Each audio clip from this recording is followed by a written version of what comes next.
3 তারিখ মঙ্গলদেব নিজের রাশি পরিবর্তন করছে। তো মেষ রাশি লগ্নের জাতক জাতিকাদের জন্য মঙ্গলের এই গোচার কি রেজাল্ট দিতে চলেছে। মঙ্গল দেখুন আপনাদের 4র্থ স্থানে চলে আসছে, নিচ অবস্থায় গোচার করবে।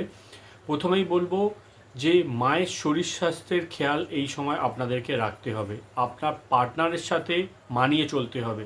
কর্মক্ষেত্রে একটু পার্টি পলিটিক্স আপনাদের সাথে হতে পারে, বা এরম মনে হতে পারে যে কিছু অন্যায় আপনাদের সাথে হচ্ছে, ন্যায্য বিচার হয়তো আপনাদের সাথে করা হচ্ছে না, এরকম সিচুয়েশন আপনারা লক্ষ্য করবেন। দাম্পত্য জীবনটা বিশেষ এই সময় মেষ রাশি লগ্নের জাতক জাতিকাদের খেয়াল রাখতে হবে, বিশেষ করে যাদের জন্মছকে মঙ্গলের পজিশন ভালো নেই তাদের তো বিশেষ রূপে আমি বলবো মঙ্গলের কিছু রেমেডি আপনারা অবশ্যই করবেন।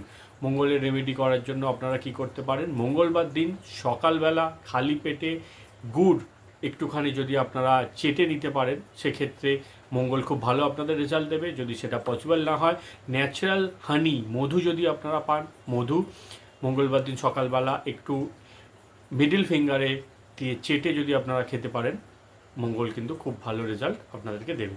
নমস্কার।